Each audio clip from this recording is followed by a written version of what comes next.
Let's return to the basics. What is Bitcoin? We started with what is money? What is Bitcoin? We talked about hard money, inflation, fiat, the history of money, the history of war in the 20th century. And that takes us into the 21st century. What is Bitcoin? Bitcoin is a software, and it's a distributed software to operate a peer-to-peer network between members who are all equal on the network. They're all peers. And what this software does is that it allows you to operate a payment network between those peers. And that payment network has its own currency. And that seems like, just a simple software game. But the reason this is such a big deal is I believe Bitcoin is the most advanced form of money ever invented. And the reason for that comes from two properties that this network has. The first one is that the currency is the hardest money ever invented. It's the money whose supply is the most resistant to inflation. It's the first monetary asset that we've ever invented that is guaranteed to be fixed in its supply, that cannot be increased beyond a certain number. So there's only ever going to be 21 million Bitcoins. And that's a qualitative leap forward in our technologies of money. All of our monies leak, essentially, because people can always make more and more and more of them. The best money is the one that leaks the least, which is gold, because it only leaks 1.5%. In other words, your share of the gold stock is diluted by 1.5% every year. Ideally, you'd like it to be zero. Bitcoin is currently at around 1.8%, headed towards zero. So it's the first money that we've ever had that goes to zero in terms of terminal supply. So there'll never be more than 21 million Bitcoin. And I think that's a huge deal because, as I said earlier, money is always whatever is the hardest to make. And now Bitcoin is the hardest thing to make. And then the second property, which is extremely important as well, is the fact that it operates without the need to trust in anybody. It doesn't have a party that is in charge of it. It doesn't have a central authority that can, it's, as I said, it's peer-to-peer. So it only has users. It doesn't have any admins. There's no authority in charge of Bitcoin that can take your Bitcoin, that can stop you from using Bitcoin, that can change the rules of Bitcoin. They can't make more of it. So it's fixed. It's available for anybody in the world. It's the hardest money ever invented.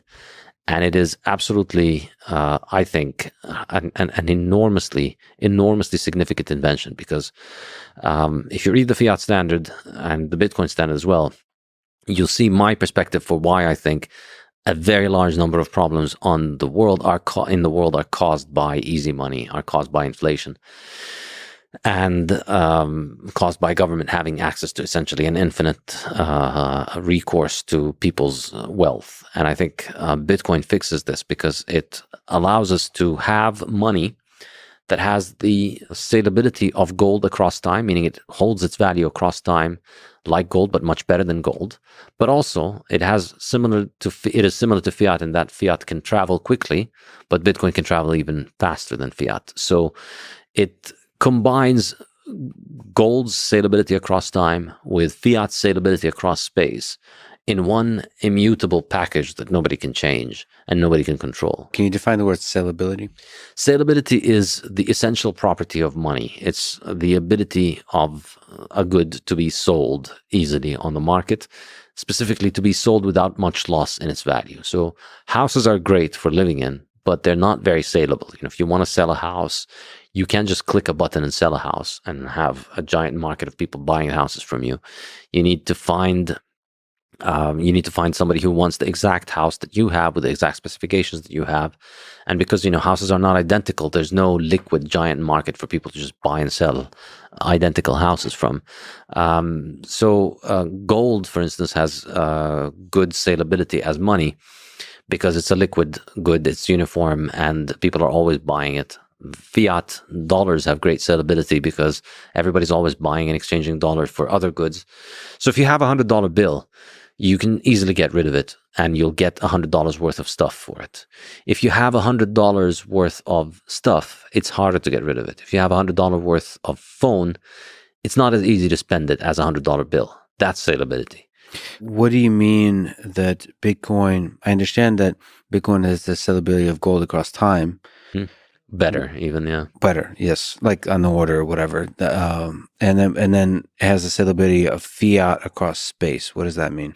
So if you remember when you asked me what is the advantage of fiat, what is the advantage it offers us, it's cheaper to move fiat across space than it is to move gold. With the current fiat monetary system, for all of its flaws, you can send money. I could send money from my bank account in the US to a bank account in China in a couple of days, or in Britain, in France, in a day or two, which is, much faster than you could do with gold and much cheaper than you could do with gold.